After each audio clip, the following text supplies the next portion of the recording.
सूरज ओझा लगातार जुड़े हुए हैं। सूरज, देर रात 2 बजे गिरफ्तारी होती है, सुबह सुबह खार थाने लाया गया है आरोपी। आज की क्या रहने वाली है प्रक्रिया? सुबह 9 बजे प्रेस कॉन्फ्रेंस भी करेगी मुंबई पुलिस और आज ही कोर्ट में भी पेश करना है आरोपी को।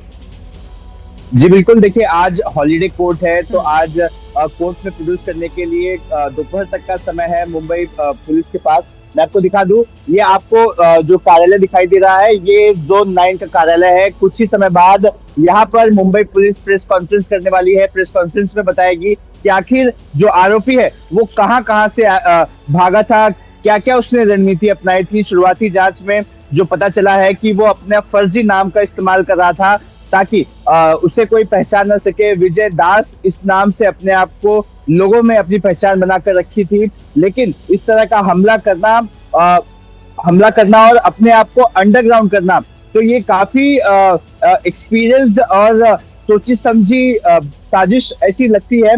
लेकिन फिलहाल मुंबई पुलिस हर एंगल से इस मामले की जांच कर रही है।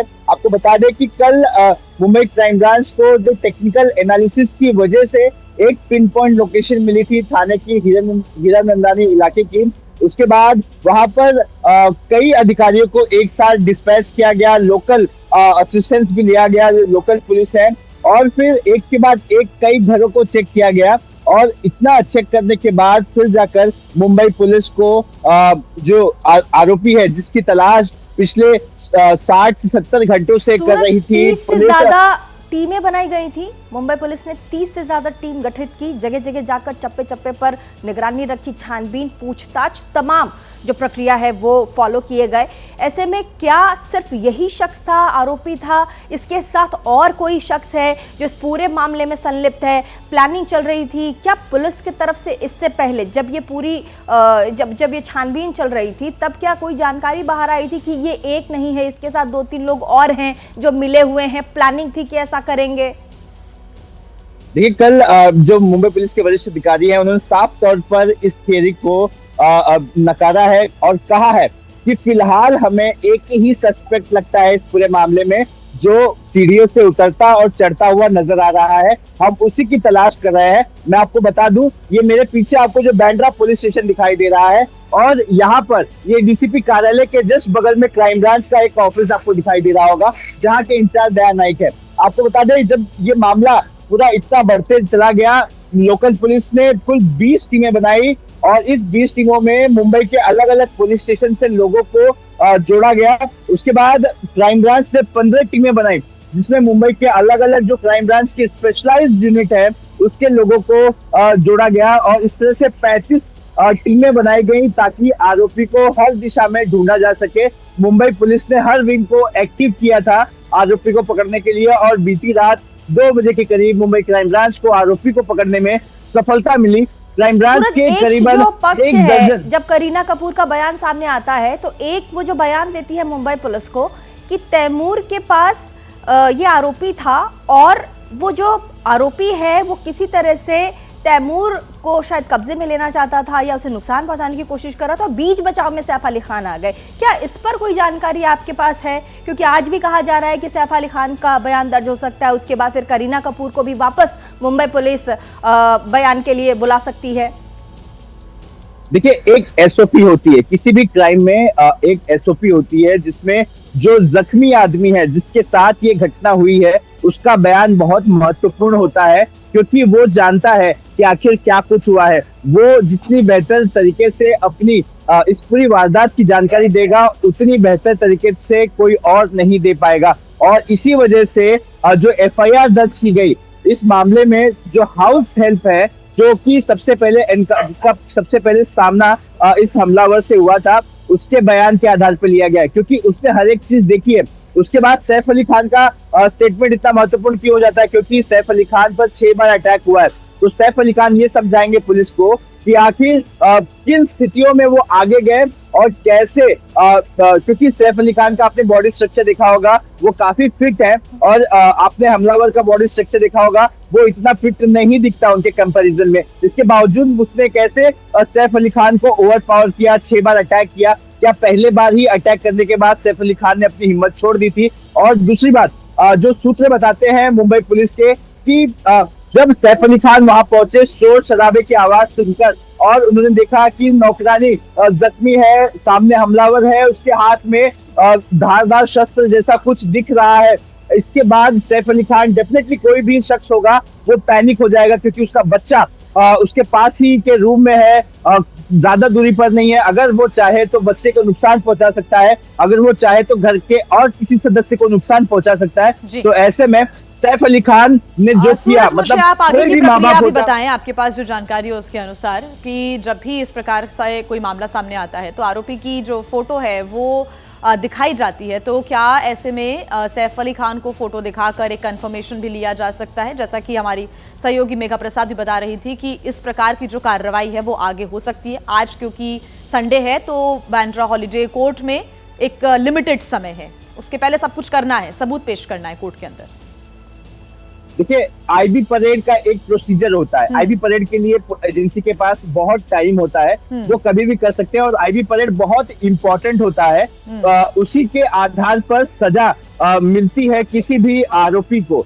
तो आईबी परेड का मतलब होता है आइडेंटिटी परेड, आईपी परेड उसे कहा जाता है।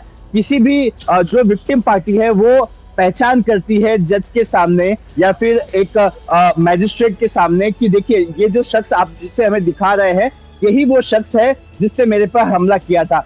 इसे ये बहुत ही इंपॉर्टेंट होता है किसी भी मामले में ट्रायल स्टेज पर। अभी फिलहाल ट्रायल स्टेज नहीं है, आरोपी को पकड़ा गया है, डेफिनेटली एक हल्का सा वेरिफिकेशन कराया जाता है, भाई देखो जिसको हमने पकड़ा वही है क्या, तो ये कहेंगे हाँ ये वही है। इसे हम कहेंगे इनफॉर्मल वेरिफिकेशन जो पुलिस करती है।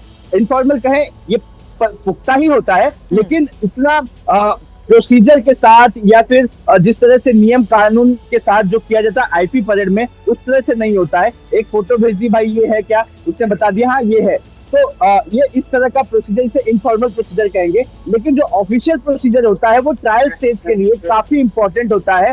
आज आरोपी को हॉलीडे कोर्ट में प्रोड्यूस किया जाएगा, बांद्रा में प्रोड्यूस किया जाएगा। दोपहर का वक्त होगा जब आरोपी को कोर्ट में प्रोड्यूस किया जाएगा, पुलिस उसकी कस्टडी की मांग करेगी और पुलिस बताएगी कि आखिर उन्हें इनिशियल जांच में, देखिए जांच करने का पुलिस को समय नहीं मिला है। दोपहर रात को 2 से 2:30 के बीच में आरोपी को लाया गया है। उसके बाद अभी देखिए कुछ समय बाद उसका मेडिकल कराया जाएगा। रात के वक्त सारे अधिकारी बड़े ही थके हुई हालत में थे। मुंबई पुलिस के लोग लगातार 70 घंटे से आरोपी के पीछे दौड़ रहे थे यहाँ वहां। इसी वजह से अब आज की जो कस्टडी होगी उसके बाद कहीं जाकर आरोपी से असली में पूछताछ मुंबई पुलिस करेगी।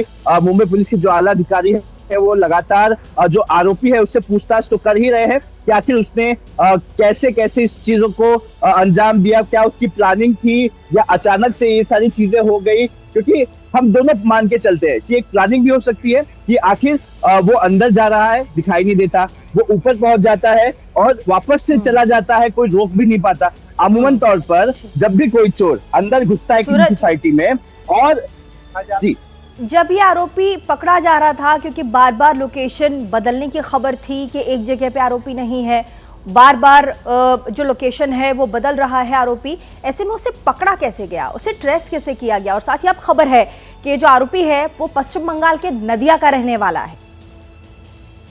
जी बिल्कुल, ये आरोपी पश्चिम बंगाल के नदिया का रहने वाला है। ये थाने इलाके में रहता था और अपनी पहचान छुपाकर विजय दास बताकर रहता था। उसका नाम बाद में जब जांच की गई तो कुछ और ही उसका नाम निकला। अब आपको बताता हूँ उस आरोपी को कैसे पकड़ा गया। एबीपी न्यूज के पास वो एक्सक्लूसिव जानकारी है जो बताएगी कि आरोपी तक पुलिस के हाथ कैसे पहुंचे।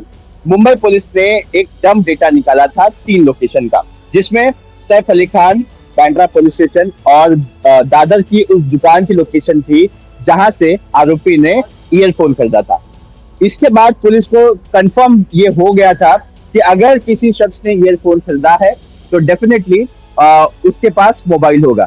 इसके बाद ऐसे कॉमन नंबर्स को कलेक्ट किया गया कि आखिर ऐसा कौन सा कॉमन नंबर है जो तीनों जगह पर ट्रेवल कर रहा है। उसके बाद पुलिस को एक नंबर मिलता है। उस नंबर की जब जांच की जाती है तो पता चलता है कि एक और नंबर है जिसकी जांच की जानी चाहिए। तो इस तरह से टेक्निकल एनालिसिस करके मुंबई पुलिस को एक लोकेशन मिली और वो लोकेशन निकली थाने की हीरनंदानी। और इसके बाद करीब मैं कहूँ कल शाम को 6-7 बजे के आसपास से ही मुंबई पुलिस के जो जाबाज अधिकारी है, जो क्राइम ब्रांच के अधिकारी हैं, उन्होंने थाने में अपनी टीम को डिस्पैच भी कर दिया। जैसे ही टीम वहां पहुंची, टीम पहुंचने के बाद उन्होंने आरोपी को ढूंढना शुरू किया और इतने घंटे, मतलब आप सोचिए कि लोकेशन मिलने के बाद भी, क्योंकि क्या होता है अमूमन तौर पर अगर लोकेशन किसी भी शख्स की बांद्रा में आए तो वो बांद्रा में कहाँ, ये देखना बड़ा ही जरूरी हो जाता है, क्योंकि बांद्रा बहुत बड़े इलाके में फैला हुआ है। तो कॉम्बिंग ऑपरेशन करना, ढूंढना, ये काफी चैलेंजिंग होता है। और ऐसी जगह पर समझाइएगा सूरज, जो हमारे दर्शक भी समझना चाहेंगे, क्या आरोपी इतना ज्यादा शातिर था और क्या मुंबई पुलिस को ये पहले से छानबीन में लग रहा था कि आरोपी बहुत ज्यादा शातिर है? जो मेंटल अनस्टेबल ये भी बताया गया, साथ ही हुलिया फटाफट वो कैसे बदल रहा है, हेयर कट करवा लिए, ट्रिमिंग्स करवा ली, कपड़े बदल रहा था, मजदूरों में जाकर रहने लगा, उसके पहले वो गायब हो गया, लोकेशन बदल रहा था। तो क्या वो टेक्नोलॉजी वाइज भी और ऐसे दिमागी रूप से भी बहुत ज्यादा होशियार था कि ऐसी सिचुएशन होगी और मुझे ऐसे रिएक्ट करना है? देखिए, आपने पहला कहा कि क्या वो मेंटली अनस्टेबल है, तो चूंकि अगर वो हुलिया बदल रहा है, अपने आप को वो छुपाने की कोशिश कर रहा है और अपने आप को एजेंसियों से बचा रहा है इतने घंटों से, तो जाहिर सी बात है कि वो मेंटली अनस्टेबल नहीं होगा, पहली चीज। दूसरी चीज हम ये कह सकते हैं कि कई बार ऐसा होता है कि हम सोचते नहीं है कि हम कोई क्रिएटिविटी कर रहे हैं या फिर छुपा रहे हैं अपने आप को, वो होता चला जाता है। तो जाहिर सी बात है, कुछ समय बाद जैसे ही उससे पूछताछ की जाएगी, तमाम चीजें खुलकर सामने आएंगी कि आखिर आरोपी अपने आप को सच में बचा रहा था या फिर वो चीजें होती चली गई और लोगों को लग रहा है कि वो शातिर है और अपने आप को बचा रहा है। क्योंकि जिस तरह का उसका सीढ़ियों से चलकर ऊपर जाना, सीढ़ियों से चलकर नीचे आना, स्टेशन पे जाके कपड़े बदलना, तो जाहिर सी बात है उसे डेफिनेटली ये बात बाद में पता चली होगी कि उसने इतना बड़ा अब उसे कपड़े चेंज करने चाहिए, क्योंकि अगर वो इसी कपड़े में होता है तो उसे पकड़ लिया जाएगा। क्योंकि आपने एक चीज नोटिस की होगी, जिस समय इस वारदात को आरोपी ने अंजाम दिया और वो सीढ़ियों से नीचे आ रहा था, उस वक्त उसकी नजर सीसीटीवी पर पड़ी। उसने 6वीं मंजिल पर जो फ्लैट ओनर है, सीढ़ी पर जो सीसीटीवी लगाई है, उसकी सीसीटीवी पर उसकी नजर पड़ी और मुझे लगता है कि उस आरोपी को लगा होगा कि वो इन तमाम अटकलों पर, तमाम संभावनाओं पर और जो उसका मोटिव था वो खुलकर अब सामने आएगा और ऐसे में इन संभावनाओं पर भी विराम लगेगा 9 बजे जब पुलिस प्रेस कॉन्फ्रेंस करेगी।